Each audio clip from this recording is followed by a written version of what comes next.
Tim has kindly agreed to do a Q&A, so I thought this was a very good opportunity because I could feel questions crystallising in the air.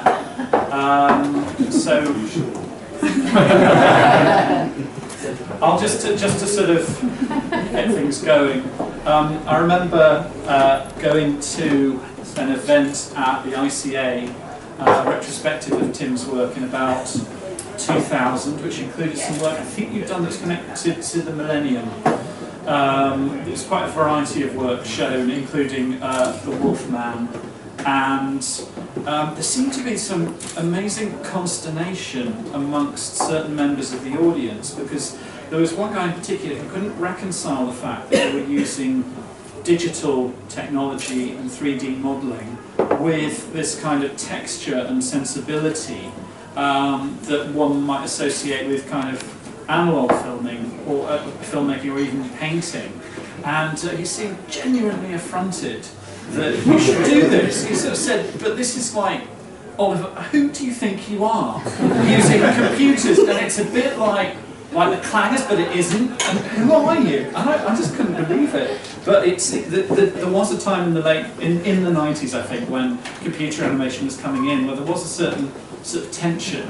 And of course now almost everything is in some way computer generated, computer filmed. VFX now is absolutely everywhere. I doubt there's a single mainstream feature film now that doesn't have a huge amount of compositing. But then there seems to be a kind of a separation between filmmaking and computer technology. And I think you sort of were, at that sort of stepping point at that moment. No, it was quick. It was very exciting to realise quite how it's sort of, it's becoming you're right, it's just very mainstream now, but I mean at the time to mix sort of retro effects with CG, it was just a very simple tension between making it look real but doing it in CG, and it was so easy to, picking daisies in a field that no one had picked daisies before, because it was just, I'm not saying I was the first doing it, because there's lots of other people doing it at the same time, but it's still a new place to sort of play around with that mixture of CG and retro feel, and to make things look real in a computer. It was a lot of fun and to play around that space, and so I can't remember the chap he probably just found me annoying.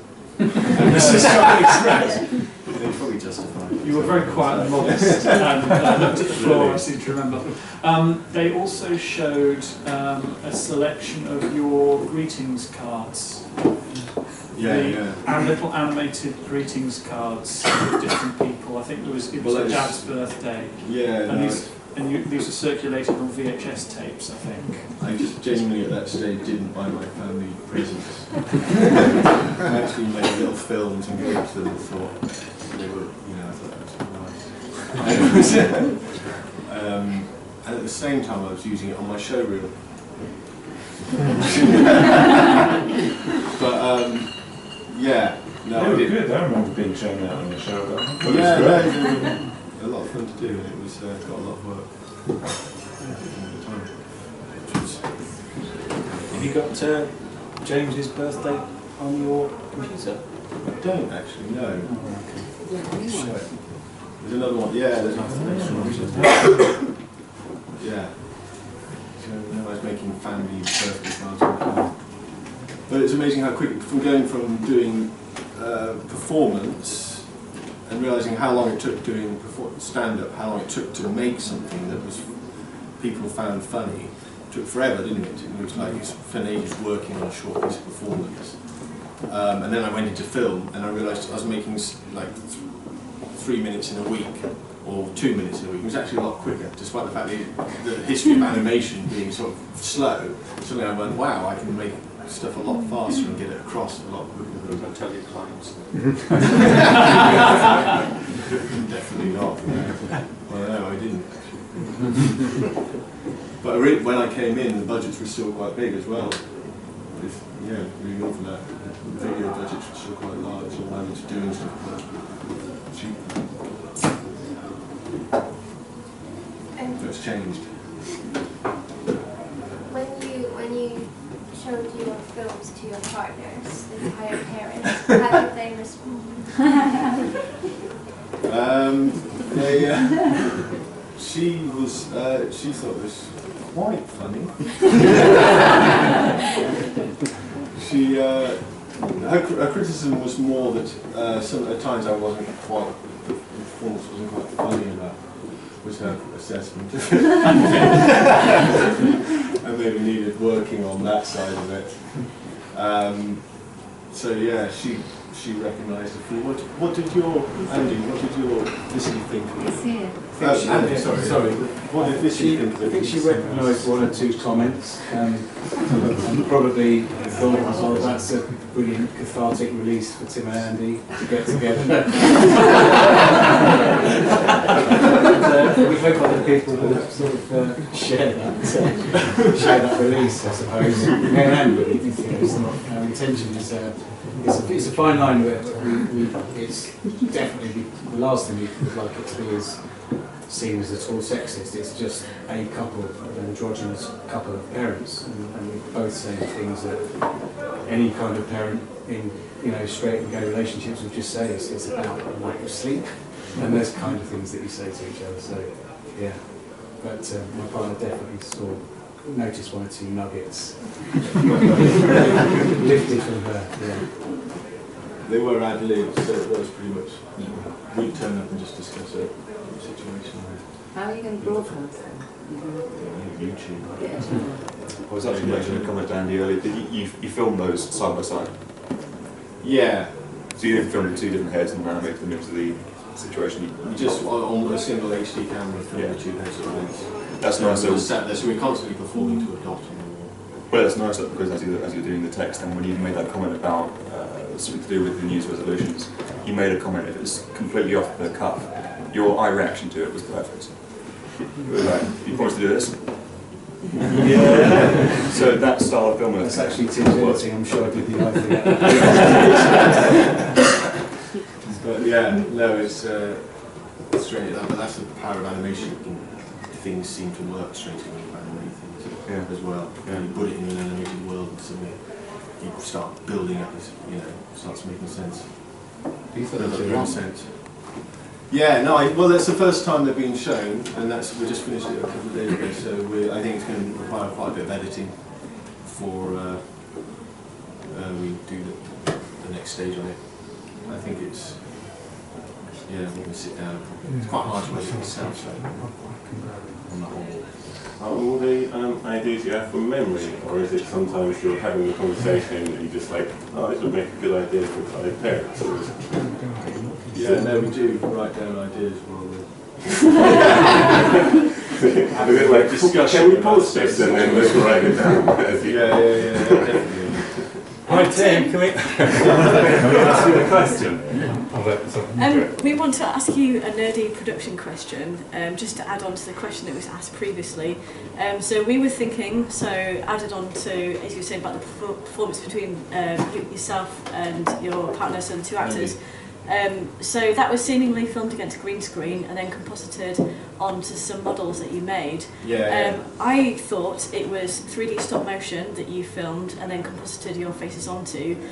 Stuart thinks perhaps it might have been stills which you added the wriggler effect on in After Effects. Which one was it? It was puppets just wobble with your hand. Okay. So neither was right. What about the faces then? I mean, they were masked out or green screen? You film the face and then you stabilise it. That's why we're wearing glasses, because the face is always moving. So when you talk, you can't. Stabilising is where you get a piece of footage and make it not move. Right. Yeah. So with glasses, are the only thing that don't move and stick there. So you can stabilise these 2 points on the glasses, and then the head will just stay still. You could try and build something that would keep your head still, but you don't need to. It's cheaper, just track it and stabilise it. Probably easier for performance. So so then you stabilise it and then you track it onto the moving thing. So and the movement actually is what makes it believable. If it's static, you start recognising disconnect. It's the same sort of thing like keeping a puppet alive by breathing the puppet. It's the same idea, yeah. Did you make the models or did you work with model makers?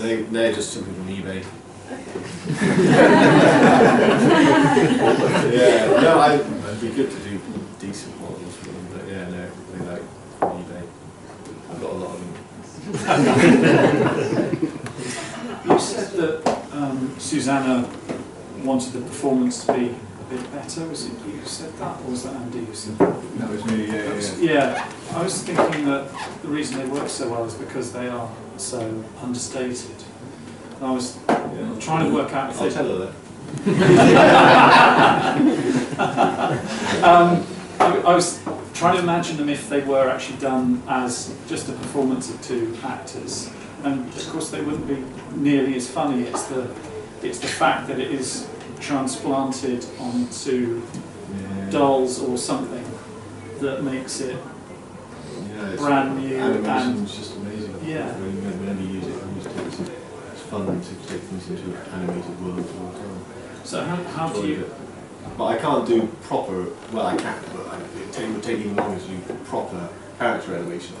And you could do that with face shapes and mouth shapes and all that stuff, but it's even longer. But it's the simplicity that kind of makes it fun. The fact that it's you can see that they're dolls, that they're models, and so on. Yet you've got this very realistic, understated performances at the same time. It's just the right level of rubbish, hopefully. That's what I'm kind of aiming for. That's what animation in a sense is, isn't it? In a good way. Taste. In a good way, sorry, I was just the right level. Yeah, it's just right. It's not actually real, it's something else. It takes it into an abstract. Yeah. Do you now own a lot of onesies? Yeah, I spent £78 on eBay actually, again, on onesies. So, I've got a lot of onesies, so anyone wants a one. Extra large size onesie. You talked about that's what animation is, kind of describing the art of animation. So if you're looking at the future of where that art is heading, there's a lot of processes that could automate that almost sometimes to make the animator obsolete. How do you feel about the future of the art of animation? Would you like to see it's constantly up for debate, it's cultural, I think, in a sense it works as time moves on, our expectations change as time moves on, you know. What we would tolerate at one time as being animated and 5 years later we're going, no, it's not animation anymore. I think it will just keep evolving. I think we always expect a certain amount of effort on the part of the filmmaker. I think that's all it is. You go, oh, that looked like a bit of work, and you respect it somehow. So yeah, so like what would pass for CG 10 years ago, you just expect a bit more work from a CG artist now. So like, is that true? What do you think, Duncan? Pretty much, always more work. More work from a CG artist. Duncan's head effects supervisor at Glassworks, so he knows how much work there's into it. Nobody does enough work. Yeah. I don't know, there is no rule, but yeah. Did you turn up tonight?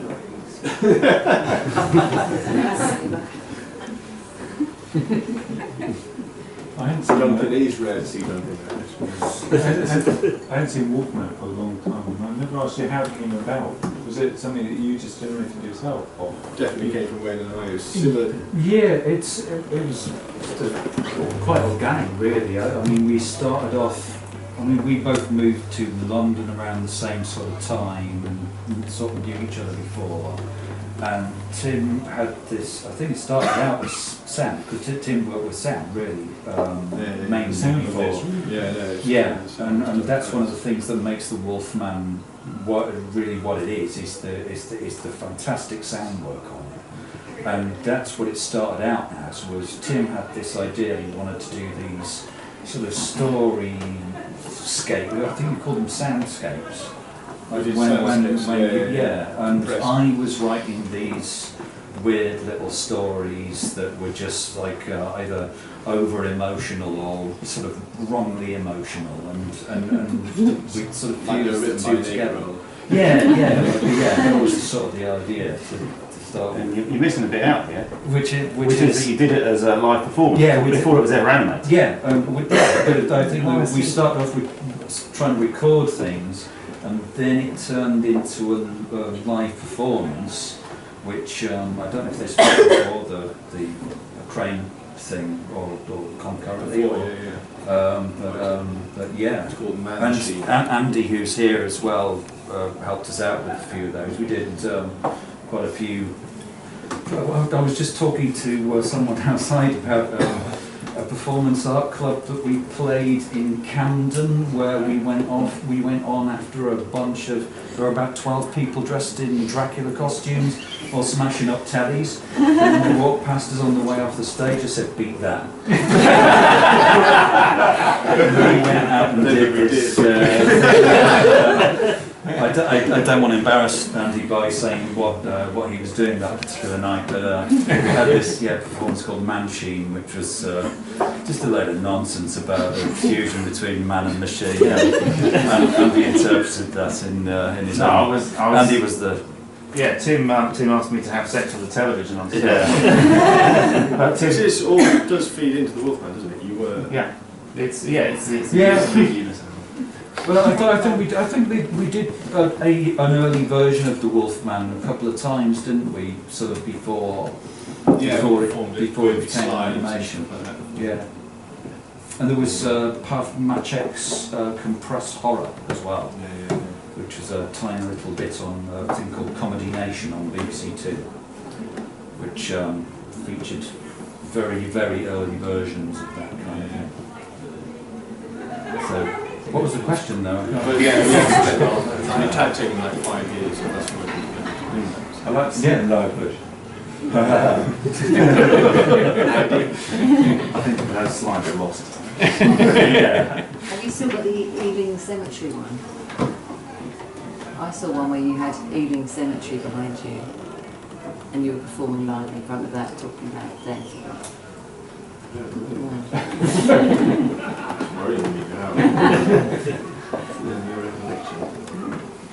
It's good.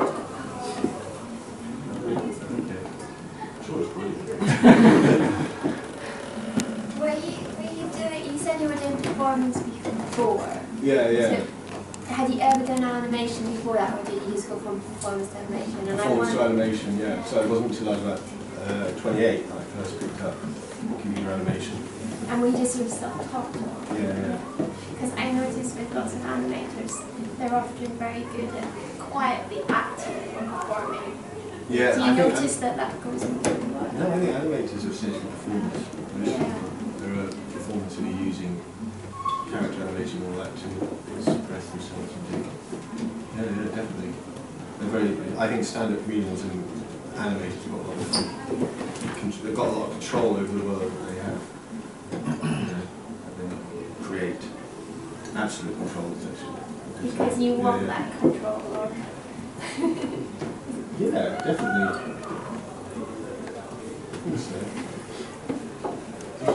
It's kind of nice. It's the opposite to acting, isn't it, Andy, in a way? It's kind of like acting is handing over control, but it's about absolute control. There's a lot of animators wouldn't really be too keen to get on stage, and there's a lot of animators who are introverted, not necessarily. But I think they are exhibitionists as well. A lot of them.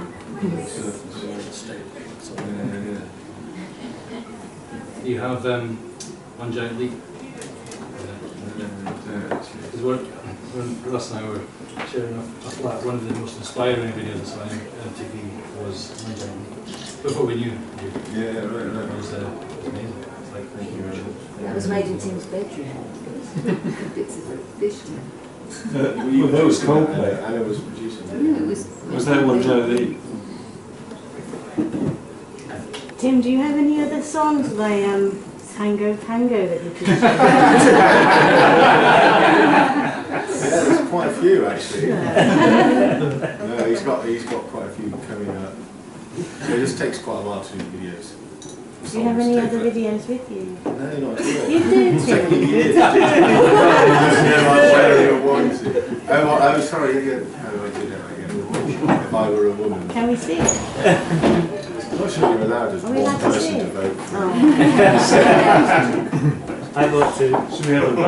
Yeah. You Let's can see it. Okay. Right. Okay. So. How to destroy your career in one second. It was going so well. Okay. Thank you. Did you edit all of it? Did you edit it to the end? No, you just didn't hear it. It was, It was always the sound. so I played this It at played the end. at the end of the video.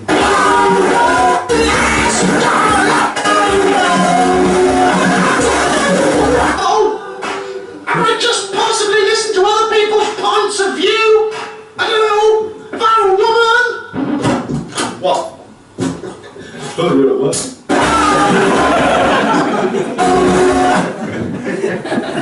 Yeah, that's what I needed, isn't it?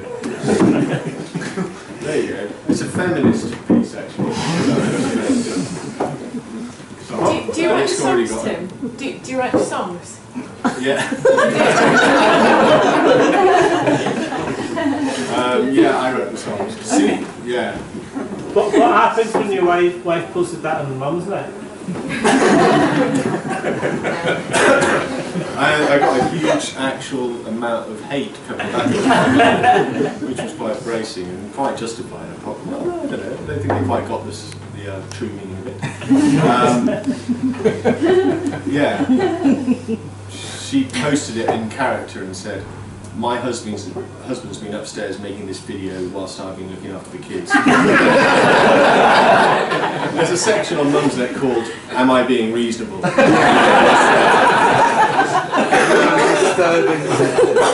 And she posted on that, my husband was upstairs making this video whilst I was looking after the kids. He says it's a feminist video.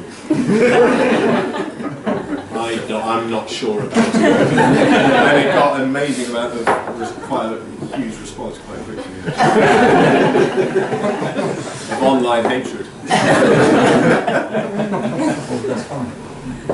Did you have to edit your Shut voice up at and all? look after your kids. Did you have to edit your voice at all to get it that time? No.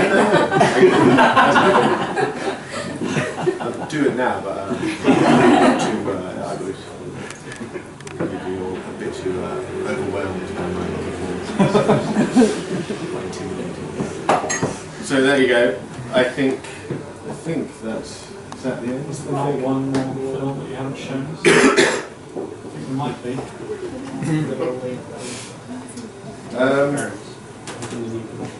There's only 1,000 steps, which is, what was that? Nothing, sorry, I'm talking about the nose. One of the noses was the best nose, and it was the really big nose. Yeah, Some of them were like the doll's Barbie nose. No, it's not as good as But the large regular nose, that was the ultimate nose. And that led to the tired parents' noses, which Yeah, were much better. but you couldn't have the nose in every shot, otherwise you'd be too used to it, so you could Yeah. Yeah, No, it's very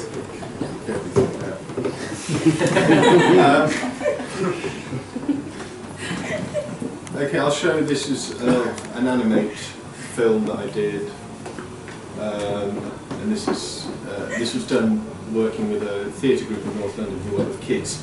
It's kind of an extension of Wolfman in a weird way, because that's the kind of stories as if they were written by 8-year-olds, but this was actually working with 12-year-olds who wrote stories, and we made short animated films based on their stories. And they do this amazing theatre performance in North London, which is on every couple of months. And they're called Seen and Heard, and it's worth going to see. It's spectacular. And this was using one of the stories written especially for this, and it was for Animate.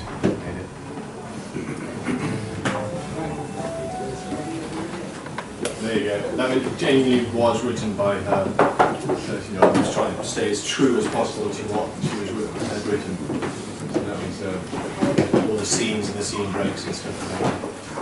She sort of created the characters as well and directed. We got some storyboard artists and she, designed the characters. I don't. Well, yeah. Good question. You've got a Michael Jackson story of your own, haven't you? This is the time.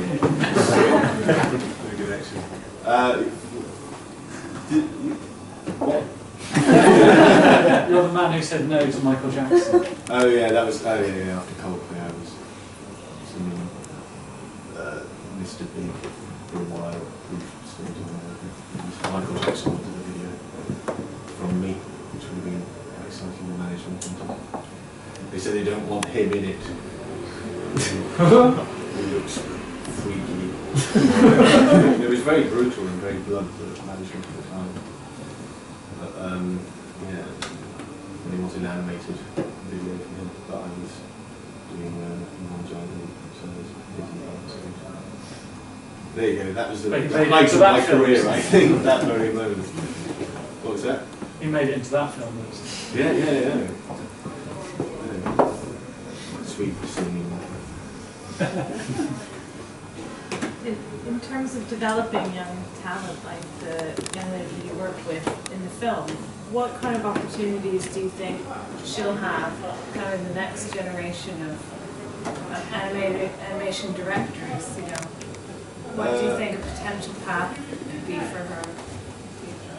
Well, it is. It's a very open space, I think, animation these days. I think there's a lot of opportunities for people to move into animation. I don't think it's a closed shop at all. It's very easy to pick up the software and to start from scratch, and there's jobs from the beginning. I think it might be, yeah. So it is, it's still a very exciting space, isn't it? I think there's lots of other animators here, there's lots of producers as well.